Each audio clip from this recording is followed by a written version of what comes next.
Okay. So Jen, you're gonna have to drive the slides for me because it's with the phone and computer thing, it's not working. So I'm gonna I jump got right it. in. Thanks. Some of you may know me. I'm the medical director over at Prov Portland's perioperative clinic and have been fairly involved in the COVID testing organization and setup since we started having to deal with COVID back in March.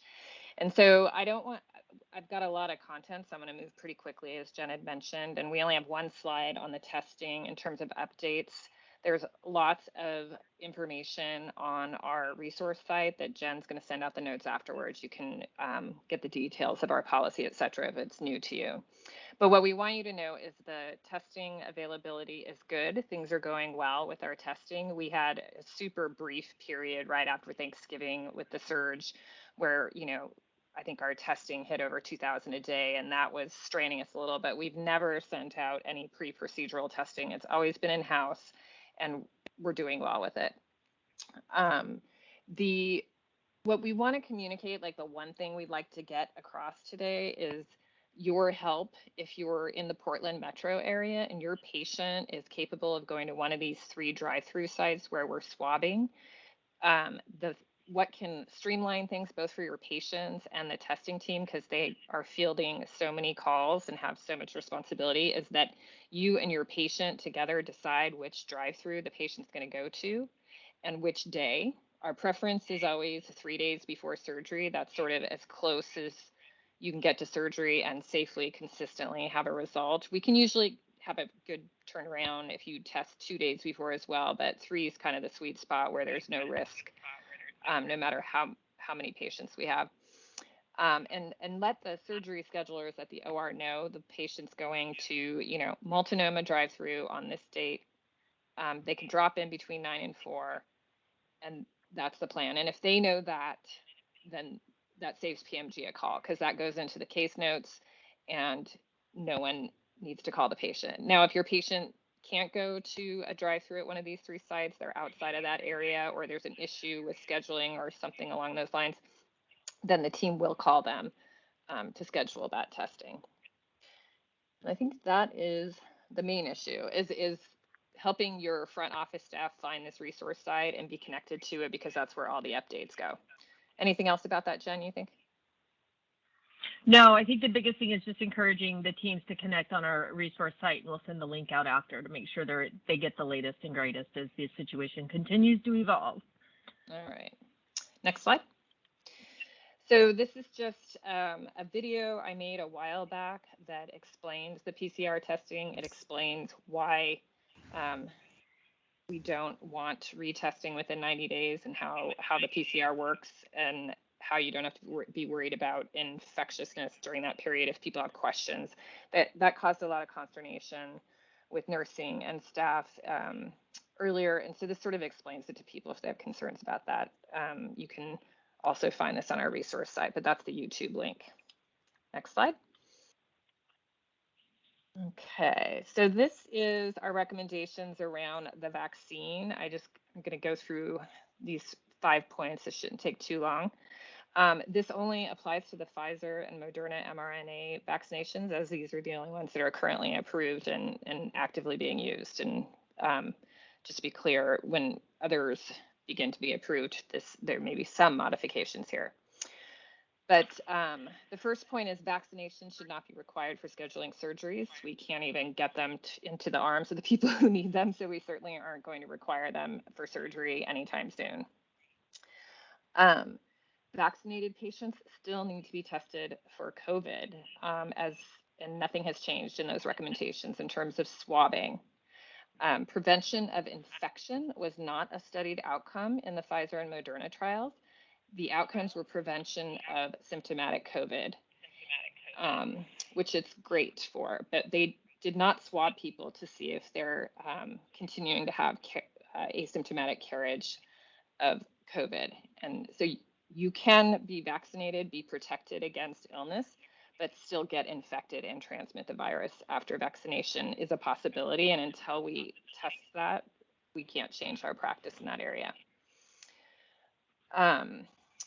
So patients should, the next point is patients should be free of all side effects of vaccination prior to their procedures, and they still need to be screened for COVID-related symptoms.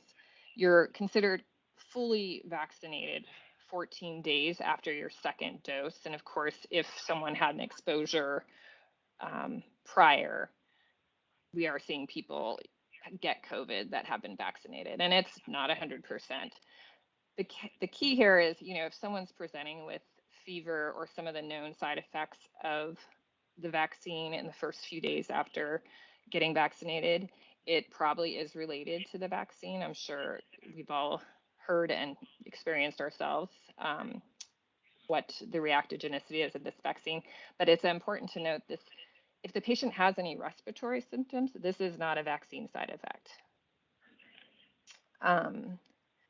So in terms of timing of the vaccine and surgery, the goal here is to avoid overlapping the anticipated time period of adverse side effects and the perioperative period. So we know you can have local and systemic reactions. They're frequent with this vaccine. They tend to be mild to moderate in severity, and most of them do occur in the first 1 to 3 days. You can have local, pretty severe pain in some cases at the injection site. You can have redness, swelling, lymphadenopathy into the arm, neck. The most common systemic reactions are fatigue, headache, myalgias, and fever is more common after the second dose. Other reactions are arthralgias, nausea, and vomiting.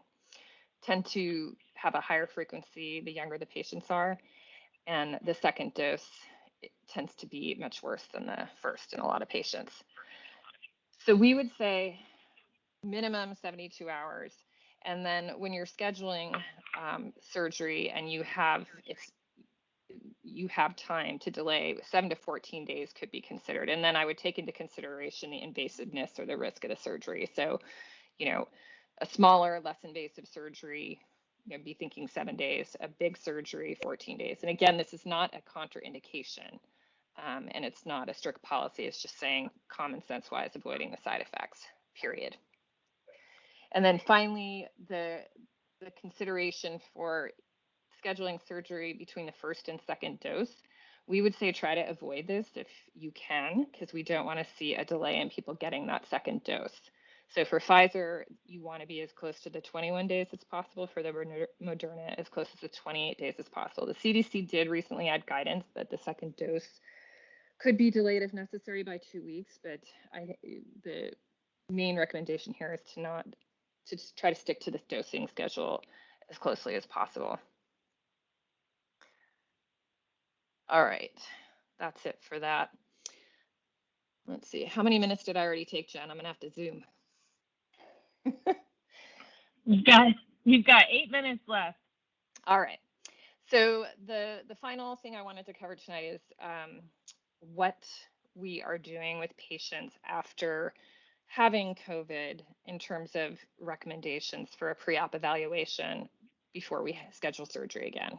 So this is definitely happening a lot now. We've done dozens of patients' medical clearances in our pre-op clinic, and this is obviously going to continue to be an issue.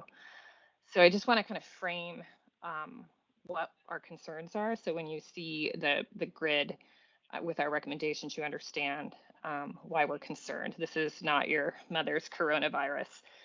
This one's much more exciting with all of its various presentations and inflammation and endothelitis, I think is the word, with what it does. And that has a lot of implications for our surgical patients, which, surgery induces its own inflammatory and hypercoagular response. So we have a lot of concerns, not just about the respiratory outcomes, but the inflammation and hypercoagulability that these patients can experience for some time. So post-acute COVID is defined in some studies as a persistence of symptoms greater than 3 weeks after illness onset. It can last for months. It's widely variable in its presentation of symptoms, and it can occur in patients even after a mild disease presentation and in even younger patients. Recovery for non-admitted patients can be 4 to 6 weeks, and it can be longer for hospitalized patients. Next slide. All right. So I kind of think of these in three buckets of post-acute illness. There's these sort of serious delayed complications under sort of an umbrella of thromboembolic and cardiac that can happen out of proportion to the initial disease severity. And then non-specific sort of post-viral syndrome, typically the most frequent symptoms being fatigue, dyspnea, joint pain. This has been seen in the literature, referred to as long haulers or long COVID.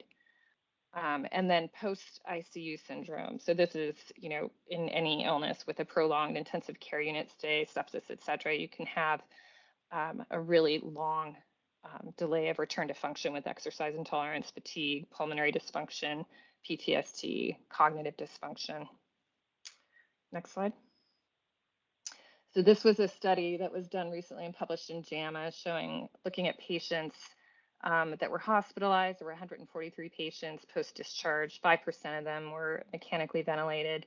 And they looked at them 60 days out. And at 60 days, 87.4% were still reporting persistent at least one symptom. And you can see there on the slide, fatigue, the most common, followed by dyspnea, joint pain, and chest pain. And then the serious sort of delayed complications that I alluded to in the beginning, cardiac involvement and myocardial injury is can be common in the hospitalized patients. And you can have weeks after acute COVID illness, myocarditis, pericarditis, ischemia, the endothelial inflammation that I referred to earlier can also be in the coronaries. So we can have thromboembolic PE, DVT. Again, we're not totally clear on how long patients remain hypercoagulable. Chest pain is common, and you have to distinguish lung burn, which is not an uncommon complaint from a cardiac complication. Neuro, you can have strokes, seizures, encephalitis, cranial neuropathies. And then our geriatric patients, of course, are prone to sarcopenia, malnutrition, delirium, depression. Next. And post-ICU syndrome, like I said, it's characterized by any prolonged admission to the ICU for whatever reason. A large percent of these patients get readmitted within the first 3 months after discharge, and you have an increased risk of mortality for at least a couple of years. So those patients need to be assessed pretty carefully prior to scheduling any elective procedures. All right, let's just flash the grid. So the grid, yeah, we're going to jump to the grid. The grid is applying, basically, given what I just described to you, what our recommendations are regarding both a delay before we schedule elective surgery, given what I just described to you, and then what kind of workup we would recommend for patients depending on how severe their illness is. And so this isn't a policy. These are general recommendations, with clinical judgment. There's going to be other factors that play into this. This is surgery world, meaning the urgency of the surgery and, the particular patient in front of you. But this is to kind of help frame something for people, especially in the community, just so we can decrease the variation in the workup and the scheduling of these patients after their illness. And essentially, this grid's going to apply out to 6 months post illness onset. And I think after 6 months, then you would just, whatever residual symptoms, like if the patient was in the intensive care unit and they're still experiencing it, you should be guided by the pre-op evaluation for what, the specific symptoms of the patient. But this is going to apply for 6 months post illness. And then, of course, this is COVID specific. So there may be other factors going on with the patient that need to apply. But I want to call your attention to let's just start with the green stuff. So patients who are asymptomatic, completely no symptoms, get a positive swab, they can be scheduled 4 weeks from that positive swab. Mild symptoms, non-respiratory, those patients are also delayed for 4 weeks. And again, basic workup.